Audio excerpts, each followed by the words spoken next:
नमस्कार छात्रों, मैं रणबीर सिंह यादव, प्रवक्ता भौतिक विज्ञान DAV आज कक्षा 12 की भौतिक विज्ञान की कक्षा में आप सभी छात्रों का स्वागत करते हैं। प्यारे बच्चों, पिछली कक्षाओं में आपको चैप्टर विद्युत चुंबकीय प्रेरण पढ़ाया था और इस चैप्टर के दो पार्ट आपको पिछली कक्षाओं में पढ़ाए जा चुके हैं। आज इसी चैप्टर के तीसरे पार्ट को पढ़ाया जाएगा। पिछली दो कक्षाओं में इस चैप्टर में आपको फैराडे के चुंबकीय प्रेरण के नियम एवं स्वप्रेरण गुणांक के बारे में पढ़ाया जा चुका है। आज इस पार्ट में आपको पढ़ाया जाएगा अन्योन्य प्रेरण, यानी हम लोगों को आज अन्योन्य प्रेरण के बारे में समझना है। स्वप्रेरण में आपने पढ़ा था कि यदि किसी कुंडली या किसी बंद परपथ में प्रवाहित धारा के मान में परिवर्तन किया जाए तो उस कुंडली से बद्ध चुंबकीय फ्लक्स में परिवर्तन के कारण प्रेरित धारा उत्पन्न हो जाती है, जो मुख्य धारा में हुए परिवर्तन का विरोध करती है। मुख्य धारा के मान को बढ़ाने पर प्रेरित धारा मुख्य धारा की विपरीत दिशा में, मुख्य धारा के मान को घटाने पर प्रेरित धारा मुख्य धारा की दिशा में उत्पन्न होती है। इस घटना का नाम था स्वप्रेरण, जो आप पिछली कक्षाओं में पढ़ चुके हैं। आज आपको पढ़ना है अन्योन्य प्रेरण, म्यूचुअल इंडक्शन। अगर हमारे पास दो बंद परपथ हैं, दो बंद चक्र हैं, दो कुंडलियां हैं और दोनों कुंडलियों को एक दूसरे के समीप व समक्ष रखा जाए, जैसे कि यहाँ पर ये दो कुंडलियां एक दूसरे के समीप व समक्ष रखी गई हैं और पहली कुंडली या पहले चक्र में प्रवाहित धारा के मान में परिवर्तन किया जाता है तो निश्चित है उससे बद्ध चुंबकीय फ्लक्स के मान में परिवर्तन होगा और जो कुंडली उसके समीप व समक्ष रखी है उससे गुजरने वाले चुंबकीय फ्लक्स के मान में भी परिवर्तन होगा। उस फ्लक्स परिवर्तन के कारण दूसरी कुंडली में प्रेरित विद्युत वाहक बल उत्पन्न हो जाता है। इस घटना का नाम है अन्योन्य प्रेरण। अन्योन्य प्रेरण के बारे में कुछ घटनाएं घटित होती हैं। इसके लिए हमने यहां पर दो कुंडलियां ली हैं। प्राथमिक कुंडली को किसी कुंजी, बैटरी, रेओस्टेट से बंद परपथ में जोड़ा गया। इसके समीप व समक्ष दूसरी कुंडली है। इस दूसरी कुंडली को बंद परपथ में गैल्वेनोमीटर से जोड़ा गया। जब प्राथमिक कुंडली में धारा प्रवाहित की जाती है तो कंफर्म है इससे बद्ध फ्लक्स होगा।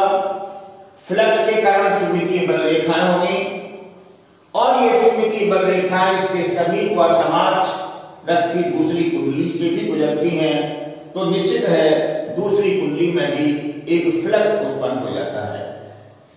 जब ऐसा एक प्रयोग किया गया तो इस प्रयोग में निम्न घटनाएं घटित हुई। कुछ घटनाएं घटित हुई, वो घटनाएं ये हैं, ये सामने लिखा हुआ है। जब प्राथमिक परपथ में कुंजी को बंद किया जाता है, यानी इस प्राथमिक परपथ में यदि इस कुंजी को बंद कर दिया जाए तो द्वितीयक परिपथ में धारावापी में क्षण विक्षेप उत्पन्न होता है।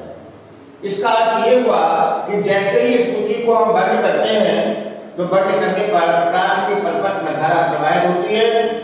धारा के कारण यहाँ पर चुंबकीय फ्लक्स उत्पन्न हो जाएगा।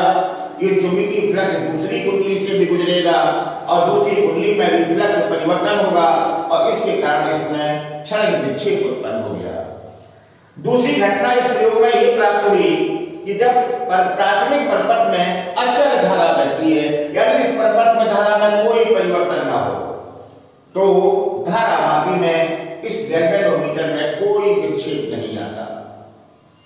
तीसरा परिणाम यह प्राप्त हुआ इस प्रयोग से कि यदि प्राथमिक धारा में परिवर्तन किया जाए तो द्वितीयक के धारा मापी में उतने समय तक विक्षेप रहता है जब तक कि धारा में परिवर्तन होता है। धारा परिवर्तन अधिक होने पर विक्षेप भी अधिक होता है। अगला परिणाम यह प्राप्त हुआ कि जब कुंजी खोलकर प्राथमिक धारा रोक दी जाती है, इस कुंजी को खोल दिया जाए, धारा को रोक दिया जाए, तो द्वितीयक में पुनः क्षणिक विक्षेप उत्पन्न हो जाता है। अगला ये हुआ कि प्राथमिक धारा को बढ़ाते समय विक्षेप एक दिशा में तथा धारा को घटाते समय विक्षेप विपरीत दिशा में उत्पन्न होता है। अगला, यदि दोनों कुंडलियां नर्म लोहे के कोट पर लिपटी हो तो धारा मापी में विक्षेप बहुत बढ़ जाता है। इन सारे जो हमारी घटनाएं इस प्रयोग के द्वारा प्राप्त हुई, इन सारी घटनाओं से परिणाम प्राप्त हुआ कि यदि दो कुंडलियां एक दूसरे के समीप व समक्ष रखकर प्राथमिक कुंडली में प्रवाह धारा के मान में परिवर्तन किया जाता है, तो प्राथमिक धारा के मान में परिवर्तन करने पर फ्लक्स परिवर्तन के कारण दूसरी कुंडली में भी फ्लक्स में परिवर्तन होता है। उस फ्लक्स परिवर्तन के कारण दूसरी कुंडली में प्रेरित विद्युत बल उत्पन्न होता है। यदि दूसरी कुंडली बंद परपथ के रूप में है तो उसमें प्रेरित धारा उत्पन्न हो जाती है। इस घटना का नाम है अन्योन्य प्रेरण। मुख्य धारा के मान को बढ़ाने पर दूसरी कुंडली में प्रेरित धारा विपरीत दिशा में उत्पन्न होती है, अर्थात प्राथमिक कुंडली में धारा को बढ़ाने पर दूसरी कुंडली में प्रेरित धारा विपरीत दिशा में उत्पन्न होती है, यानी वो धारा के बढ़ने का विरोध करती है लेंज के नियमानुसार। और अगर हम प्राथमिक कुंडली में धारा के मान को घटाते हैं तो दूसरी कुंडली में प्रेरित धारा मुख्य धारा की दिशा में ही उत्पन्न होती है। और इन सारी बातों से यह परिणाम हुआ कि जब प्राथमिक के कारण द्वितीयक में, इस प्राथमिक के कारण द्वितीयक में तो प्रेरित विद्युत वाहक बल उत्पन्न होता ही होता है, साथ में द्वितीयक के कारण भी प्राथमिक में भी विद्युत चुंबकीय प्रेरण की घटना होती है। यानी प्राथमिक के कारण द्वितीयक में चुंबकीय प्रेरण की घटना होती है, द्वितीयक के कारण प्राथमिक में विद्युत चुंबकीय प्रेरण की घटना होती है। इसलिए इस घटना का नाम रख दिया गया अन्योन्य प्रेरण। अभी तक आपने पढ़ा अन्योन्य प्रेरण। अगला है अन्योन्य प्रेरण गुणांक। ये हो गया आपका अन्योन्य प्रेरण गुणांक। इसके लिए मान लिया हमारे पास दो कुंडलियां हैं जिनमें फेरों की संख्या N1 व N2 है। इन दोनों कुंडलियों को एक दूसरे के समीप व समक्ष रखा गया। पहली कुंडली में I1 एम्पियर की धारा प्रवाहित की गई और इसके कारण दूसरी कुंडली के प्रत्येक फेरे से बद्ध फ्लक्स का मान phi2 है। अगर दूसरी कुंडली में कुल फेरों की संख्या N2 है तो दूसरी कुंडली के टोटल फ्लक्स का मान, कुल फ्लक्स का मान N2 phi2 पहली कुंडली में प्रवाहित धारा के अनुपाती होगा, क्योंकि इसमें फ्लक्स का मान पहली कुंडली में प्रवाहित धारा पर निर्भर करता है। अर्थात दूसरी कुंडली के कुल फ्लक्स का मान N2 phi2 प्रोपोर्शनल I1। जब यहां प्रोपोर्शनल हटाएंगे, प्रोपोर्शनलिटी कांस्टेंट लगाएंगे, तो यहां से हो गया N2 phi2 equal to M12 I1। यहां पर M12 प्राथमिक के सापेक्ष दूसरी का अन्योन्य प्रेरण गुणांक है, यानी प्राथमिक कुंडली के सापेक्ष दूसरे का अन्योन्य प्रेरण गुणांक M12 है। इस M12 को ही अन्योन्य प्रेरण गुणांक कहते हैं। अगर हम यहां मान के चले कि फैराडे के नियम के अनुसार जब यहां धारा में परिवर्तन हुआ तो प्राथमिक कुंडली में धारा परिवर्तन के कारण दूसरी कुंडली के फ्लक्स के मान में भी परिवर्तन होगा। उस फ्लक्स परिवर्तन के कारण दूसरी कुंडली के सिरों के बीच प्रेरित विद्युत वाहक बल का मान E2 है, तो फैराडे के नियमानुसार E2 equal to minus N2 delta phi 2 upon delta T. ऐसा आप फैराडे के नियम में पढ़ चुके हैं। फ्लक्स परिवर्तन के कारण उत्पन्न प्रेरित विद्युत वाहक बल का मान E equal to minus N delta phi upon delta T होता है। तो यहाँ पर दूसरी कुंडली में फ्लक्स परिवर्तन की दर delta phi 2 upon delta t है, और इसके कारण उत्पन्न विद्युत वाहक बल का मान E2 हो, तो E2 का मान minus N2 delta phi 2 upon delta T के तुल्य होगा। इसी को हम ऐसे भी लिख सकते हैं E2 equal to minus delta N2 phi 2 upon delta T. यहाँ N2 फाई 2 दूसरी कुंडली का कुल फ्लक्स है, इसी को हम फ्लक्स लिंकेजेस या फ्लक्स ग्रंथिकाओं की संख्या भी कहते हैं। क्योंकि यहाँ पर ऊपर इक्वेशन 1 में N2 फाई 2 की वैल्यू का मान M12 I1 है, तो यहाँ पर इस वैल्यूज का मान रख दिया, तो यहाँ से हो गया E2 equal to minus delta M12 I1 upon delta T. या इसी को हम ऐसे भी कह सकते हैं E2 equal to minus M12 delta I1 upon delta T. ये इक्वेशन 2 हो गया। ये आपका आ गया दूसरी कुंडली में। पहली कुंडली में धारा परिवर्तन के कारण दूसरी कुंडली में उत्पन्न प्रेरित विद्युत वाहक बल का मान E2 equal to minus M12 delta I1 upon delta T. यहाँ पे याद रखते हैं M12 है दूसरी कुंडली का अन्योन्य प्रेरण गुणांक प्राथमिक कुंडली के सापेक्ष। इसी प्रकार से दूसरी कुंडली में भी प्रेरित धारा उत्पन्न हो रही है, तो दूसरी कुंडली में प्रेरित धारा परिवर्तन के कारण भी प्राथमिक कुंडली में भी प्रेरित विद्युत वाहक बल उत्पन्न होगा। प्राथमिक के कारण दूसरी कुंडली में, प्राथमिक कुंडली में धारा परिवर्तन के कारण दूसरी कुंडली में प्रेरित धारा उत्पन्न हुई, और दूसरी कुंडली में जो प्रेरित धारा उत्पन्न होगी उस धारा में परिवर्तन के कारण भी प्राथमिक कुंडली में भी प्रेरित विद्युत वाहक बल उत्पन्न होगा। तो इसी प्रकार से सिमिलरिटी से अगर हम निकालें तो दूसरी कुंडली में धारा परिवर्तन की दर यानी प्रेरित धारा परिवर्तन की दर delta I2 upon delta t हो, तो दूसरी कुंडली में प्रेरित विद्युत वाहक बल का मान सिमिलरिटी से E1 equal to minus delta N21 delta I2 upon delta T के तुल्य होगा। यहाँ पर याद रखें इस अवस्था में M21 द्वितीयक के सापेक्ष प्राथमिक का अन्योन्य प्रेरण गुणांक है। चूंकि प्रयोगों के द्वारा ये पाया गया कि M12 व M21 दोनों वैल्यूज के मान बराबर होते हैं, अर्थात M12 और M21 की वैल्यू बराबर हैं। अगर इसको हम M मान लें तो हम यहाँ पर इक्वेशन 1 से कह सकते हैं N2 phi 2 equal to MI1। इसी प्रकार से दूसरी की धारा के कारण सिमिलरिटी से N1 phi 1 equal to MI2, या यहाँ पर M equal to N2 phi 2 upon I1 या M equal to N1 phi 1 upon I2। M equal to N2 phi 2 upon I1 या M equal to N1 phi 1 upon I2। ये अन्योन्य प्रेरण गुणांक का पहला फार्मूला हो गया, और इस फार्मूले के आधार पर हम अन्योन्य प्रेरण गुणांक को डिफाइन कर सकते हैं, इसको परिभाषित कर सकते हैं। और इसके अनुसार प्राथमिक कुंडली में यदि धारा I1 की वैल्यू का मान 1 मान लिया जाए तो M की वैल्यू का मान N2 फाई 2 के बराबर होगा। मींस यदि I1 इक्वल टू यदि 1 हो तो M equal to N2 phi 2 के बराबर होगा। इसको हम इस प्रकार से कह सकते हैं प्राथमिक कुंडली में एकांक धारा प्रवाहित करने पर दूसरी कुंडली से बद्ध कुल फ्लक्स, इसी को कहते हैं फ्लक्स ग्रंथिकाओं की संख्या को कुंडलियों के बीच अन्योन्य प्रेरण गुणांक कहते हैं। या इसको अगर हम इससे कहना चाहें तो I2 की वैल्यू का मान अगर 1 हो तो M की वैल्यू का मान M1 के बराबर होगा। यानी दूसरी कुंडली में एकांक धारा होने पर प्राथमिक कुंडली से बद्ध कुल फ्लक्स का मान अन्योन्य प्रेरण गुणांक के बराबर होता है। ये अन्योन्य प्रेरण गुणांकों का पहली डेफिनेशन हो गई।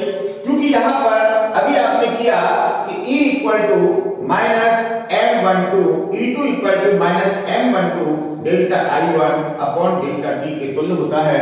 और चूंकि M12 और M21 की वैल्यूज के मान M है, तो इसको हम इस प्रकार से भी कह सकते हैं E2 equal to minus M delta I1 upon delta T. इसी प्रकार से प्राथमिक कुंडली के लिए E1 equal to minus M delta I2 upon delta T, और इन दोनों इक्वेशन से m equal to minus E2 upon delta I1 upon delta T equal to minus E1 delta I1 upon delta T. यहाँ पर minus चिन्ह इसके विरोध को दर्शाता है कि फ्लक्स परिवर्तन के कारण ही, फ्लक्स परिवर्तन के विरोध के कारण ही प्रेरित विद्युत वाहक बल उत्पन्न हुआ। अगर हम यहाँ पर इसके अनुसार अन्योन्य प्रेरण गुणांक को परिभाषित करना चाहें तो यदि delta I1 upon delta T का मान 1 हो तो m का मान E2 की न्यूमेरिकल वैल्यू के बराबर होगा, अर्थात प्राथमिक कुंडली में एकांक धारा परिवर्तन की दर से द्वितीय कुंडली में उत्पन्न प्रेरित विद्युत वाहक बल के आंतरिक मान को कुंडलियों के बीच अन्योन्य प्रेरण गुणांक कहते हैं। तो हम दोनों से किसी से भी अन्योन्य प्रेरण गुणांक को डिफाइन कर सकते हैं। पहला इक्वेशन 4 से अभी आपने डिफाइन किया था कि प्राथमिक कुंडली में एकांक धारा प्रवाहित करने पर दूसरी कुंडली से बद्ध टोटल फ्लक्स या फ्लक्स घनताओं की संख्या को अन्योन्य प्रेरण गुणांक कहते हैं। और यहां पर हो गया प्राथमिक कुंडली में एकांक धारा परिवर्तन की दर से दूसरी कुंडली में उत्पन्न प्रेरित विद्युत वाहक बल के आंतरिक मान को अन्योन्य प्रेरण गुणांक कहते हैं। अगर हम अन्योन्य प्रेरण गुणांक m का मात्रक निकालना चाहें तो यहां से इसका मात्रक वोल्ट हो गया, ये एम्पियर हो गया, ये सेकंड हो गया, तो m या अन्योन्य प्रेरण गुणांक का मात्रक हो गया वोल्ट इनटू सेकंड बटे एम्पियर, और इसी को हम हेनरी कहते हैं। आप लोगों को याद रखना है स्वप्रेरकत्व या स्वप्रेरण गुणांक का मात्रक भी हेनरी होता है, अन्योन्य प्रेरण गुणांक या अन्योन्य प्रेरकत्व का मात्रक भी हेनरी होता है। तो जो स्वप्रेरकत्व या स्वप्रेरण गुणांक का डायमेंशन फार्मूला होगा, विमीय सूत्र होगा, वही अन्योन्य प्रेरण गुणांक का भी विमीय सूत्र होगा। इसलिए m का यानी अन्योन्य प्रेरण गुणांक का विमीय सूत्र भी mL2T-2 A-2 होगा। अगला है दो समतल कुंडलियों का अन्योन्य प्रेरकत्व। हमने मान लिया कि हमारे पास दो समतल कुंडलियां हैं, दोनों एक ही अक्ष पर रखी हैं, इनमें ध्रुवों की संख्या n1 n2 व इनकी त्रिज्याएं क्रमशः r1 व r2 हैं, और मान लिया कि r1 का मान r2 से ज्यादा है। अगर हम प्राथमिक कुंडली में I1 एम्पियर की धारा प्रवाहित करते हैं तो कंफर्म है कि प्राथमिक कुंडली के केंद्र पर चुंबकीय क्षेत्र होगा, और ऐसा आप पिछली कक्षाओं में पढ़ चुके हैं। किसी समतल कुंडली में r त्रिज्या की समतल वृत्ताकार कुंडली में I एम्पियर की धारा प्रवाहित करने पर उसके केंद्र पर चुंबकीय क्षेत्र का मान B = μ0/2 Ni/r के बराबर होता है। ऐसा पिछली कक्षाओं में आप पढ़ चुके हैं। तो कंफर्म है कि r1 त्रिज्या की वृत्ताकार कुंडली में I1 एम्पियर की धारा प्रवाहित करने पर इसके केंद्र पर उत्पन्न चुंबकीय क्षेत्र का मान B = μ0/2 N1I1/r1 होगा। ये चुंबकीय क्षेत्र दूसरी कुंडली से भी गुजरेगा, क्योंकि दोनों कुंडलियां एक दूसरे के समीप व समक्ष एक ही तल में रखी गई हैं। तो दूसरी कुंडली में चुंबकीय क्षेत्र का मान भी यही होगा। यदि दूसरी कुंडली के एरिया का मान A हो तो दूसरी कुंडली के प्रत्येक फेरे से बद्ध चुंबकीय फ्लक्स का मान ∅2 = B × A के बराबर होगा। यहां पर अगर इस वैल्यू का मान रखते हैं तो ∅2 की वैल्यू μ0/2 N1I1/r1, और दूसरी कुंडली का त्रिज्या का मान r2 है तो दूसरी कुंडली के एरिया का मान πr2² हो गया। तो ∅2 की वैल्यू हो गई μ0/2 N1I1/r1 × πr2²। हम निकालना ये चाहते हैं इन दोनों समतल कुंडलियों के बीच अन्योन्य प्रेरण गुणांक या अन्योन्य प्रेरकत्व का मान कितना होगा। तो अन्योन्य प्रेरकत्व अभी आप इसके पहले पढ़ चुके हैं, फार्मूला m = N2∅2/I1। इस ∅2 की वैल्यू का मान यहां पर रखा तो इसका मान आ गया m = μ0/2 N1 N2 πr2² r1। इस फार्मूले के द्वारा इन दोनों कुंडलियों में यानी वायु जिसमें वायु हो ऐसी कुंडलियों के बीच अन्योन्य पीड़न गुणांक के मान को ज्ञात कर सकते हैं। मान लो कि उन कुंडलियों को किसी क्रोड पर लपेटा गया हो और क्रोड के पदार्थ की सापेक्ष चुंबकशीलता का मान μr हो, तो इन कुंडलियों के बीच अन्योन्य पीड़न गुणांक का मान m = μ0 μr n1 n2 पाई r2 स्क्वायर अपॉन r1 के तुल्य होगा। ये फार्मूला शो करता है कि समतल कुंडलियों के बीच अन्योन्य पीड़न गुणांक का मान फेरों की संख्याओं पर, दोनों कुंडलियों की त्रिज्याओं पर वह पदार्थ की सापेक्ष चुंबकशीलता पर निर्भर करता है।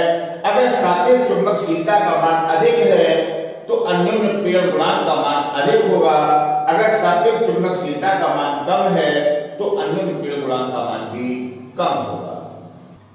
अगला है दो लंबी समाक्षीय प्रणालिकाओं का अन्योन्य प्रेरकत्व। मान लिया हमारे पास दो बहुत लंबी एक ही अक्ष पर रखी हुई दो प्रणालिकाएं हैं, समाक्षीय प्रणालिकाएं हैं। यहां पर देखा ध्यान से, मान लिया हमारे पास S1 S2 दो लंबी समाक्षीय प्रणालिकाएं हैं और जो S2 प्रणालिका है वो S1 प्रणालिका को चारों ओर से घेरे हुए है। मान लिया कि इस S1 प्रणालिका में I1 एम्पीयर की धारा प्रवाहित की जाती है।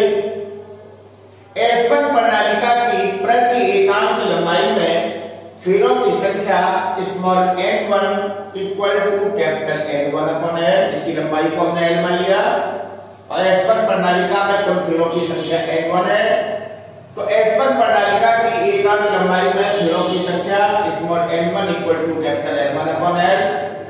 इसी प्रकार S2 प्रणालिका की इकाई लंबाई में फेरों की संख्या n2 equal to capital N2 upon L है।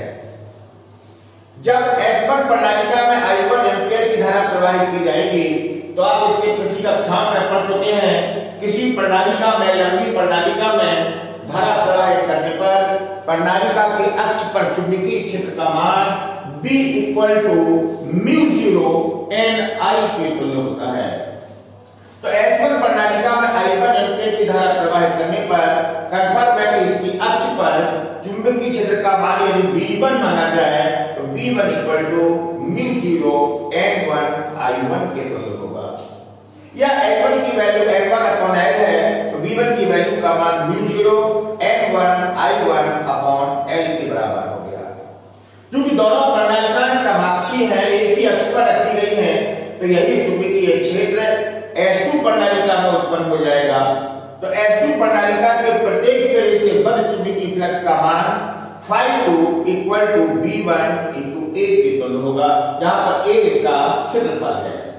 इस वैल्यू का B1 की वैल्यू का मान रखा तो φ2 की value μ0 N1 I1 upon L into A के बराबर हो गया।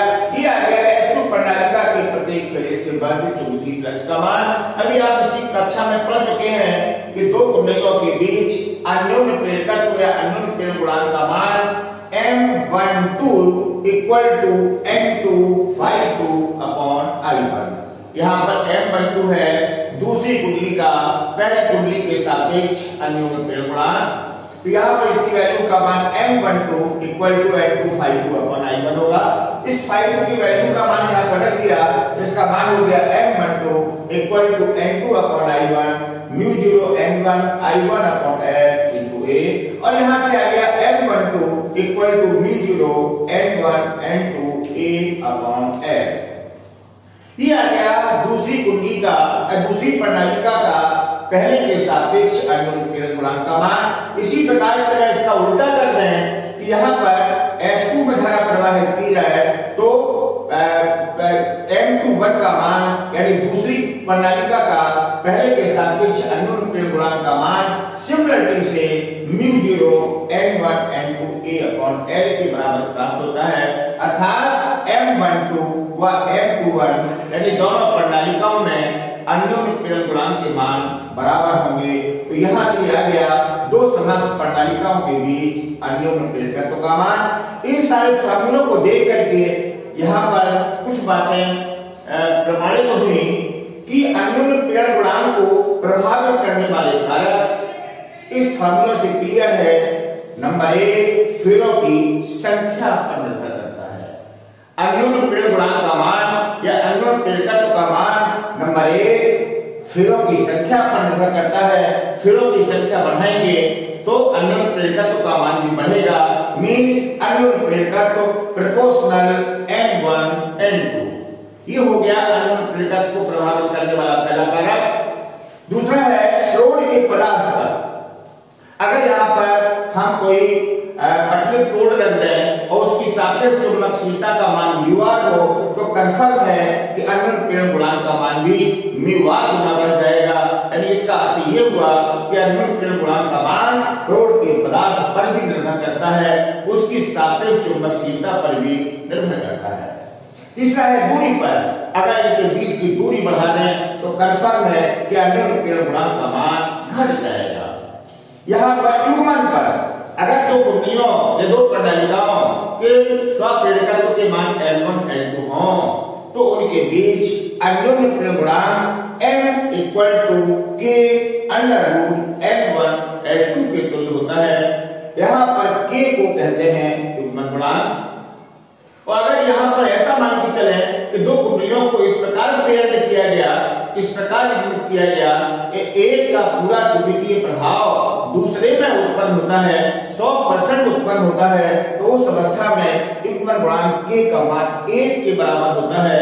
तब अन्योन्य पीड़न गुणांक का मान M √ L1 L2 के तुल्य होगा।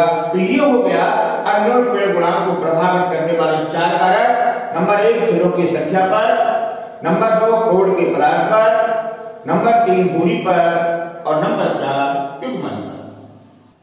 अगला है भ्रामक धाराएं, एडी करेंट्स। एक हमारे वैज्ञानिक थे फोकाल। इन्होंने सबसे पहले ये देखा कि यदि किसी भी आकार के चालक को हम किसी परिवर्ती चुंबकीय क्षेत्र में रखें या उस चालक को गति कराएं जिससे कि उससे बद्ध चुंबकीय फ्लक्स के मान में परिवर्तन हो, तो निश्चित रूप से उस चालक में प्रेरित धाराएं उत्पन्न हो जाती हैं जो उस चालक में हुए फ्लक्स परिवर्तन का विरोध करती हैं। और जो प्रेरित धाराएं उत्पन्न होती हैं वो चक्करदार मार्ग पर गति करने लगती हैं। चक्करदार मार्ग पर उसी प्रकार से गति करने लगती हैं जिस प्रकार से जल में भ्रमर उत्पन्न होती है। इसलिए इन धाराओं को हम एडी करेंट्स या भ्रमर धाराएं कहते हैं। कुल मिलाकर के इसका अर्थ ये हुआ कि जब किसी भी चालक को परिवर्ती चुंबकीय क्षेत्र में रखा जाता है या ऐसे स्थान पर गति कराया जाता है जहां पर चुंबकीय क्षेत्र में लगातार परिवर्तन हो, मींस उससे बद्ध चुंबकीय फ्लक्स के मान में लगातार परिवर्तन हो, तो उस चालक में प्रेरित धाराएं उत्पन्न हो जाती हैं जो चक्करदार मार्ग में तेजी से बहने लगती हैं, प्रवाहित होने लगती हैं और उनके कारण उसकी अधिकतम ऊर्जा ऊष्मा के रूप में क्षय होने लगती है, चालक गर्म होने लगता है। ऐसी धाराओं का नाम है एडी करंट यानी भ्रमर धाराएं। यहाँ पर एक ये बनाया गया, यहाँ पर एक समान चुंबकीय क्षेत्र है, यहाँ पर एक चालक प्लेट की रखी हुई है और इस चालक प्लेट को ऐसे रखा गया कि यह चुंबकीय क्षेत्र तल के लंबवत है और इसके लंबवत दिशा में चालक को हम गति कराते हैं। तो जैसे ही इसको हम चुंबकीय क्षेत्र से बाहर की ओर ले जाते हैं तो यहाँ पर फ्लक्स परिवर्तन का विरोध होता है। विरोध के कारण अधिक ऊर्जा व्यय होती है, यानी विरोध उत्पन्न हो जाएगा। जैसे ही इसको हम अंदर प्रवेश करेंगे वैसे ही विरोध के कारण भ्रमर धाराएं उत्पन्न हो जाती हैं और भ्रमर धाराओं के कारण ये प्लेट यहाँ पर गर्म होने लगती है, लाल तप्त होने लगती है।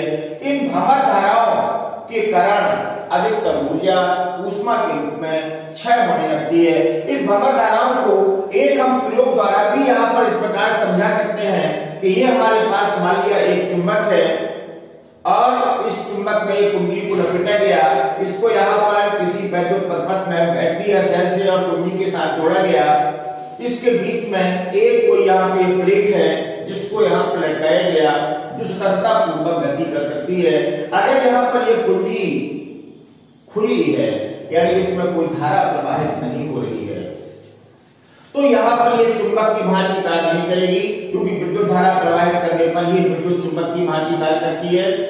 तो ये स्वतंत्रता पूर्वक गति करता है और कुछ समय के पश्चात घर्षण के कारण रुक जाएगी, यानी इसके दोलन होना बंद हो जाएंगे। लेकिन अगर हम यहाँ पर इसको के द्वारा कुंजी को बंद कर दें और इसमें धारा प्रवाहित करते हैं, तो यहाँ पर विद्युत चुंबक उत्पन्न हो जाती है। और विद्युत चुंबक उत्पन्न होने पर जैसे ही इसको हम दोलित कराते हैं, वैसे ही तुरंत दोलन होना बंद हो जाते हैं, तुरंत दोलन अपने स्थान पर खत्म हो जाते हैं, क्योंकि यहाँ पर इसमें भ्रमण धारा उत्पन्न हो जाती है जो इसकी गति का विरोध करता है। कुछ सारी बात का अर्थ ये हुआ कि अगर किसी भी चालक से बद्ध चुंबकीय फ्लक्स के मान में परिवर्तन होगा, और अगर फ्लक्स में परिवर्तन बहुत तेजी से होता है, तो उस चालक के संपूर्ण आयतन में प्रेरित धाराएं उत्पन्न हो जाती हैं। वो प्रेरित धाराएं बहुत तेजी से होने पर चक्करदार मार्ग में घूमती हैं। ऐसी धाराओं को भ्रमण धाराएं कहते हैं। इन भ्रमण धाराओं को से बचने का एक ही तरीका है कि किसी भी प्रकार से हम प्रतिरोध का मान बढ़ाते हैं। जितने भी हमारे ट्रांसफार्मर की रोड या डायनामा जो बनाए जाते हैं, वो कच्चे लोहे या नर्म लोहे की पटलित रोड पर बनाए जाते हैं। पटलित रोड का मतलब है कि उनकी तमाम पट्टियों को दूसरे के ऊपर रखकर इस प्रकार व्यवस्थित किया जाता है जिससे कि उनके प्रतिरोध का मान बढ़ जाए और उसमें भ्रमण धारा उत्पन्न न हो, जिससे अधिकतम ऊर्जा ऊष्मा के रूप में क्षय न हो सके। दूसरा, यहाँ पर इनका कई जगहों पर उपयोग किया जाता है, जैसे कि धारामापी के दोलन को अवरुद्ध बनाने में। जो हमारे धारामापी होते हैं वो एल्युमिनियम के फ्रेम पर तांबे के तारों को लपेट करके इनकी कुंडलियां बनाई जाती हैं, और जैसे ही धारामापी में धारा प्रवाहित होती है तो वहां पर भ्रमण धाराएं उत्पन्न हो जाती हैं। भ्रमण धाराओं के कारण वो तुरंत शून्य स्थिति में पहुंच जाता है और पुनः अपनी पूर्व स्थिति को प्राप्त कर लेता है। इसी प्रकार से विद्युत ट्रेनों को रोकने के लिए भी भ्रमण धाराओं का प्रयोग किया जाता है। विद्युत ट्रेनों में ड्रम लगाए जाते हैं, जिससे कि जब जब कभी भी ब्रेक लगाए जाते हैं तो ब्रेक के द्वारा उन ड्रमों पर चुंबकीय क्षेत्र उत्पन्न हो जाता है और चुंबकीय क्षेत्र के कारण प्रेरित धाराएं उत्पन्न हो जाती हैं, जिससे कि वहां पर ट्रेन को रोक दिया जाता है। इसी प्रकार से ट्रेन और भट्टी में भी भ्रमण धाराओं का उपयोग किया जाता है और वहां पर भी अधिकतम ऊर्जा ऊष्मा के रूप में क्षय होने लगती है, जिससे कि धातुएं और लोहे की छड़ें गल जाती हैं। इस प्रकार से ये भ्रमण धाराएं हुई और ये विद्युत चुंबकीय प्रेरण चैप्टर आपका पूरा हुआ। इस चैप्टर को आप सब लोग तैयार करें और इसका शेष अब न्यूमेरिकल या आंकिक अगली कक्षा में पढ़ाया जाएगा। Thank you.